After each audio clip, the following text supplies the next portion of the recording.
आगे बढ़े। समम देवी स्कंद द्विपवदन पीतस्तन युगम तवेदम न खेदम हरतु सततम प्रसनुत मुखम यदालोक्य आशंका कुलित हृदयो हास्य जनका स्वकुंभौ हेरंब परिमृशति हस्तेन झड़ती। अब यहां से लेकर के कुछ श्लोक आगे के जो 3-4 श्लोक हैं वो माता के स्तनों का वर्णन हुआ है। अब हम लोग 72वें श्लोक में आ गए हैं। इन श्लोकों पर थोड़ा ध्यान देने की बात है जहां मैं रुक करके आपको समझाना चाहती हूँ। कई बार लोगों ने मुझसे प्रश्न किया है कि शंकराचार्य तो सन्यासी हैं, तो सन्यासी हो करके उन्होंने माता के स्तनों के ऊपर इतने श्लोक क्यों लिखे हैं, इतना क्यों वर्णन किया गया है। और कुछ लोगों ने तो मुझे ये भी पूछा था कि ललिता सहस्त्रनाम में भी माता के स्तनों का इतना वर्णन क्यों है। उनकी सोच में जो है ये वर्णन नहीं होना चाहिए। क्यों नहीं होना चाहिए? एक बात समझ लीजिए, शंकराचार्य जो है वो संसारी व्यक्ति नहीं है।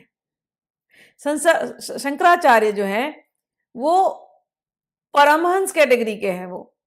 वो साक्षात शिव जी के अवतार हैं। वो शंकराचार्य का मन बहुत शुद्ध है।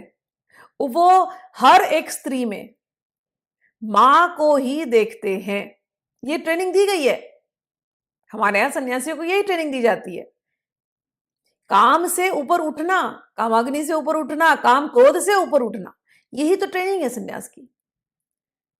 तो शंकराचार्य की दृष्टि में जब वो स्तनों का वर्णन करते हैं, उनकी दृष्टि में कोई ऐसे भाव ही नहीं है जैसा पढ़ने वाले को लग रहा है। और पढ़ने वाले जब मुझसे प्रश्न करते हैं कि वो क्यों स्तनों का वर्णन करते हैं, अरे आपके अंदर वो शुद्धता नहीं है, शायद इसीलिए आपको पढ़ते समय वो अटपटा सा लग रहा है, क्योंकि आपके मन में वो शुद्धता नहीं है।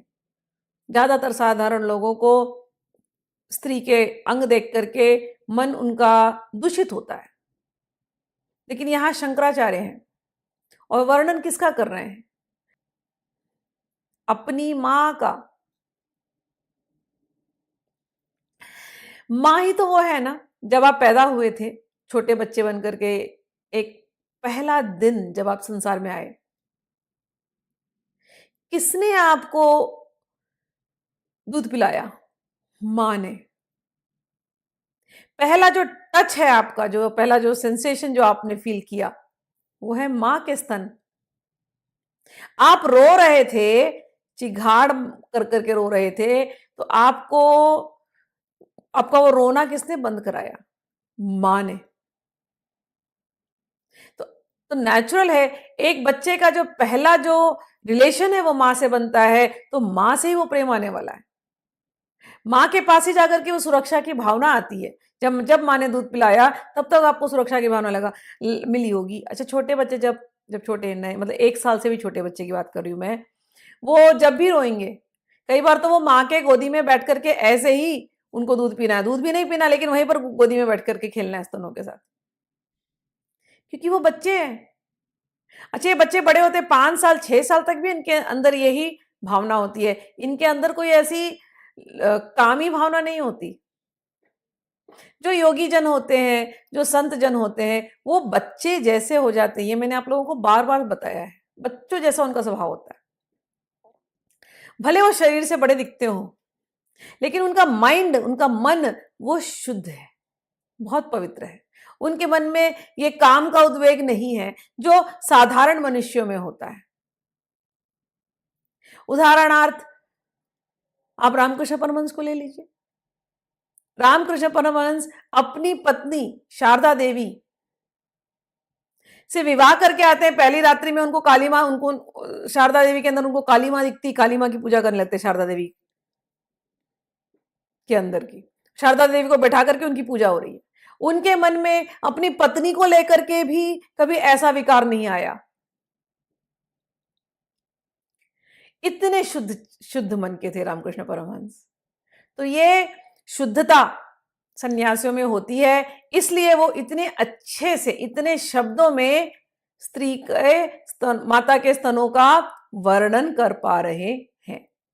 गीत गोविंद नहीं, भज गोविंदन आप पढ़िए शंकराचार्य की, उसमें लिखते हैं कि मनुष्य की क्या दशा है कि स्त्री के नाभि को देखा, नाभि को देखा और स्तन को देखा तो उसका मन भटकने लगता है। अरे ये नाभि और ये स्तन है क्या? ये तो केवल मांस मज्जा आदि के विकार हैं। तो मांस को देख करके, मज्जा को देख करके, कोई मांस नाभि के शेप में है, कोई मांस और मज्जा वो स्तन के शेप में, उसको देख करके आपके अंदर विकार उठ रहे हैं। इस पर आप लोग बार बार चिंतन तो कीजिए।